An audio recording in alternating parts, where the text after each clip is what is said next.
मिस्र दुनिया के सबसे पुराने पिरामिड के मालिक के रूप में राज करता रहा है अब तक। इंडोनेशिया में हाल ही में खोजी गई एक संरचना मिस्र से हजारों साल पुरानी हो सकती है। अगर ये सच है तो ये इतिहास को फिर से लिखता है। दुनिया का पहला पिरामिड पिछले हिमयुग के दौरान बना था और अब ये जंगल के बीच में स्थित है। पहली नजर में गुनुंग पदांग बिल्कुल पिरामिड जैसा नहीं लगता। ये चारों ओर बिखरे हुए पत्थरों वाले एक बड़े टीले जैसा दिखता है, लेकिन हालिया खुदाई से पता चला है कि सतह के काफी नीचे कई परतों में दबी पत्थर की संरचनाएं हैं जो किसी की भी उम्मीद से कहीं अधिक गहरी और पुरानी हैं। हम संभवतः 27,000 साल पुराने होने की बात कर रहे हैं। अगर हम मानव जाति के इतिहास की बात कर रहे हैं तो यह गंभीर बात है। आज इस तरह के निर्माण ज्ञान वाला सबसे पुराना ज्ञात प्राचीन समाज शायद 11,000 साल पुराना है और आधुनिक तुर्की के क्षेत्र में रहा करता था। हमने अपने पिछले कुछ वीडियो में गोबेकली टेपे के बारे में बात की है।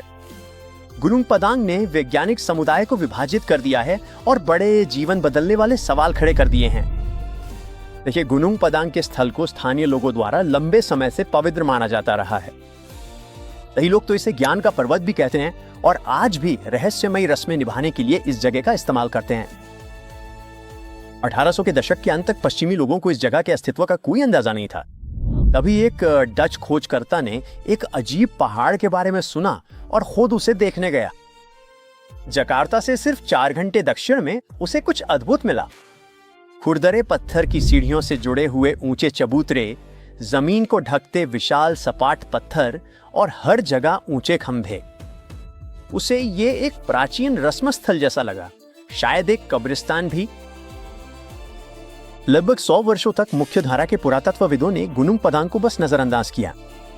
कहानी तब फिर से सामने आई जब किसानों के एक समूह ने 1979 में पहाड़ की ओर फिर से ध्यान आकर्षित किया। 80 के दशक तक शोधकर्ताओं ने आखिरकार खुदाई शुरू की और मिट्टी के बर्तनों के टुकड़े मिले जो 45 ईसा पूर्व से 22 ईस्वी के बीच के थे। लेकिन यहीं से ये कहानी दिलचस्प हो जाती है। कुछ अध्ययन बताते हैं कि गुनुंग पदांग की सबसे गहरी परतें 16 से 27,000 साल पुरानी हैं। इसका मतलब है कि ये पिरामिड पिछले हिमयुग के दौरान बनाया गया होगा। और अगर ये सच है तो ये मिस्र के प्रसिद्ध पिरामिडों से भी पुराना है, जिन्हें हम दुनिया का पहला पिरामिड मानते थे। ये पूरा सिद्धांत भूविज्ञानी डैनी हिलमैन की ओर से आया है। उनकी टीम ने गुनुंग पदांग का अध्ययन करने के लिए रडार, कोर ड्रिलिंग और कार्बन डेटिंग का उपयोग किया और जो उन्हें मिला वो काफी अद्भुत था। हिलमैन के अनुसार ये जगह एक विशाल प्राचीन लेयर केक की तरह है जिसे हजारों वर्षों में चरणों में बनाया गया है। सबसे नई परत लगभग 3000 से 4000 साल पुरानी है। ये लगभग मिस्र के पिरामिडों की उम्र के बराबर है। जब आप थोड़ा और गहरा खोदते हैं तो आपको यूनिट 2 मिलती है जिसे 7500 से 8000 साल पहले बनाया गया था। लेकिन यहां से चीजें वाकई हैरान कर देने वाली हो जाती हैं। हिलमैन का दावा है कि सबसे गहरी परत यूनिट 3 27,000 साल तक पुरानी हो सकती है। उनका अध्ययन बताता है कि गुनुंग पदांग सिर्फ एक पहाड़ी नहीं है, ये एक सीढ़ीदार पिरामिड है जिसमें जमीन के नीचे छिपे हुए कक्ष और खोखली जगहें हैं। हालांकि इन कक्षों के बारे में ज्यादा जानकारी नहीं है। भूविज्ञानी स्वीकार करते हैं कि उनका सिद्धांत अजीब लगता है, लेकिन उनका कहना है कि यह सब वास्तविक और वैध डेटा है। सुनिए, ये तो बस एक सिद्धांत है। जो लोग हिलमैन से असहमत हैं, उनका कहना है कि गुनुंग पदांग मानव निर्मित नहीं था, ये प्रकृति द्वारा बनाया गया था, शायद ऊपरी हिस्से नहीं, जिन्हें हिलमैन यूनिट 1 कहते हैं। समस्या सबसे निचली इकाइयां हैं जो हमारा सामूहिक इतिहास बदल सकती हैं।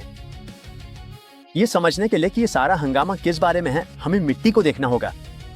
जिस क्षेत्र में गुनुंग पदांग बना है वो ज्वालामुखियों से भरा है, जिसका अर्थ है कि ये ज्वालामुखी मिट्टी के ऊपर स्थित है। हिलमैन की टीम ने एक टीले में ड्रिलिंग की और उन्हें कुछ अजीब मिला। पुरानी चट्टानी परतों के बीच दबी हुई नई मिट्टी। उनके लिए ये एक स्पष्ट संकेत था कि पत्थर रखे गए थे, प्राकृतिक रूप से नहीं बने थे। आखिरकार प्रकृति में नई मिट्टी प्राचीन चट्टान के नीचे नहीं दबती। ये किसी प्राचीन पांडुलिपि के पन्नों के नीचे ताजा स्याही खोजने जैसा होगा। आप जानते हैं, जब तक किसी ने इसे जानबूझकर वहां ना रखा हो, बात समझ नहीं आती। हालांकि ज्वालामुखी विज्ञानी सुतिग्नो ब्रोंटो जैसे संशयवादियों का तर्क है कि गुनुंग पदांग मानव निर्मित पिरामिड नहीं है। बल्कि ये एक प्राचीन ज्वालामुखी के अवशेष है। उनका मानना है कि नई मिट्टी और पुरानी चट्टान की मिश्रित परतें प्राकृतिक कटाव और भूवैज्ञानिक प्रक्रियाओं का परिणाम है, न कि मानव निर्माण का। ज्वालामुखी गतिविधि समय के साथ असामान्य संरचनाएं बना सकती हैं और औजारों, नक्काशी या मानव अवशेषों के स्पष्ट संकेतों के बिना कई विशेषज्ञ आश्वस्त नहीं हैं। रहस्य इस विरोधाभास पर आकर टिक जाता है।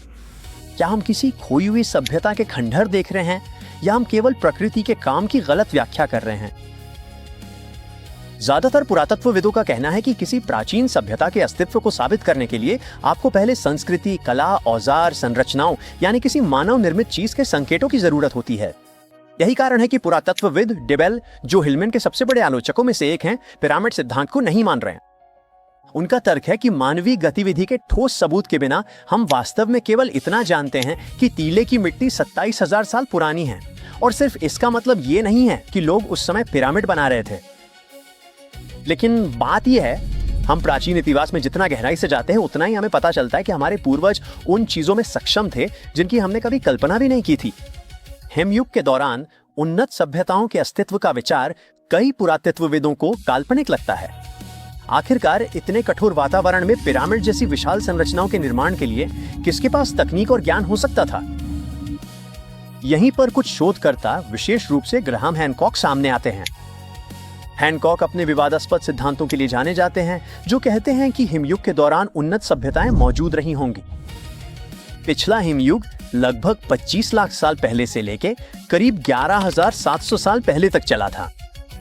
अपने चरम के दौरान बर्फ की विशाल चादरों ने उत्तरी अमेरिका, यूरोप और एशिया के बड़े हिस्सों को ढक लिया था, जिससे ये मानव अस्तित्व के लिए एक चुनौतीपूर्ण समय बन गया था। अधिकांश पुरातत्वविदों का मानना है कि इस अवधि के दौरान मनुष्य मुख्य रूप से शिकारी संग्रह करता थे, जो भोजन और आश्रय की तलाश में एक स्थान से दूसरे स्थान पर जाते थे। ये विचार कि उनके पास एक विशाल पिरामिड जैसी संरचना बनाने का कौशल था, कई लोगों के लिए स्वीकार करना कठिन है। हालांकि ग्राहम हैनकॉक जैसे शोधकर्ताओं का तर्क है कि उन्नत हिमयुग सभ्यताएं मौजूद हो सकती थीं और ग्लेशियरों के पिघलने से आई बाढ़ जैसी प्रलयकारी घटनाओं से नष्ट हो गई होंगी। हैनकॉक के अनुसार इन प्राचीन संस्कृतियों ने पिरामिड जैसी स्मारकीय संरचनाओं का निर्माण किया होगा। हैनकॉक की सबसे उल्लेखनीय पुस्तकों में से एक, फिंगरप्रिंट्स ऑफ द गॉड्स, इस सिद्धांत की गहराई से पड़ताल करती है। वो मिस्र के गीजा के महान पिरामिड और दक्षिण अमेरिका में महापाषाण संरचनाओं जैसे प्राचीन स्मारकों के साक्ष्यों को देखते हैं और सुझाव देते हैं कि ये एक भूली हुई सभ्यता के अवशेष हो सकते हैं। हैनकॉक के सिद्धांतों का तात्पर्य है कि इस प्राचीन संस्कृति से मिली जानकारी और कौशल को अंततः फिर से खोजा गया था और बाद की सभ्यताओं जैसे मिस्रवासियों और मायाओं द्वारा उपयोग किया गया था। अगर हम इसे गुनुंग पदांग पर लागू करते हैं तो ये विचार और भी दिलचस्प हो जाता है। क्या इंडोनेशिया का ये प्राचीन स्थल किसी लंबे समय से खोई हुई सभ्यता का अवशेष हो सकता है जो पिछले हिमयुग के दौरान अस्तित्व में थी? इसका पता लगाने की हमें खुदाई जारी रखनी होगी। किसी भी तरह, जबकि वैज्ञानिक गुनुंग पदांग की उत्पत्ति पर बहस करते हैं, स्थानीय मिथक एक अलग स्पष्टीकरण देते हैं। सबसे प्रसिद्ध स्थानीय किंवदंतियों में से एक राजा सिलिवांगी की कहानी बताती है, जो एक शक्तिशाली शासक थे और एक ही रात में एक भव्य महल बनाना चाहते थे। अलौकिक शक्ति के साथ उन्होंने अपनी उत्कृष्ट कृति बनाने के लिए विशाल पत्थरों को इकट्ठा करना शुरू कर दिया। लेकिन जैसे ही भोर की पहली किरण दिखाई दी, उन्हें एहसास हुआ कि वो समय पर काम पूरा करने में विफल रहे हैं। हताश होकर उन्होंने परियोजना को छोड़ दिया और पीछे विशाल चट्टानें छोड़ गए, जिन्हें हम आज देखते हैं। हालांकि ये कहानी ऐतिहासिक तथ्य नहीं है, लेकिन ये दर्शाती है कि गुनुंग पदांग स्थानीय संस्कृति में कितनी गहराई से समाया हुआ है। आज भी इस स्थल को आध्यात्मिक ऊर्जा का स्थान माना जाता है, जो उन आगंतुकों को आकर्षित करता है जो इसकी रहस्यमयी शक्ति में विश्वास करते हैं। बाली द्वीप के हिंदू पूर्णिमा के उदय से संबंधित अनुष्ठान करने के लिए पहाड़ की सीढ़ियां चढ़ते हैं। इंडोनेशियाई मार्शल आर्ट के एक रूप के अनुयायी पहाड़ों की ऊंचाइयों पर अभ्यास करते हैं, जबकि ये पवित्र अनुष्ठान जारी हैं।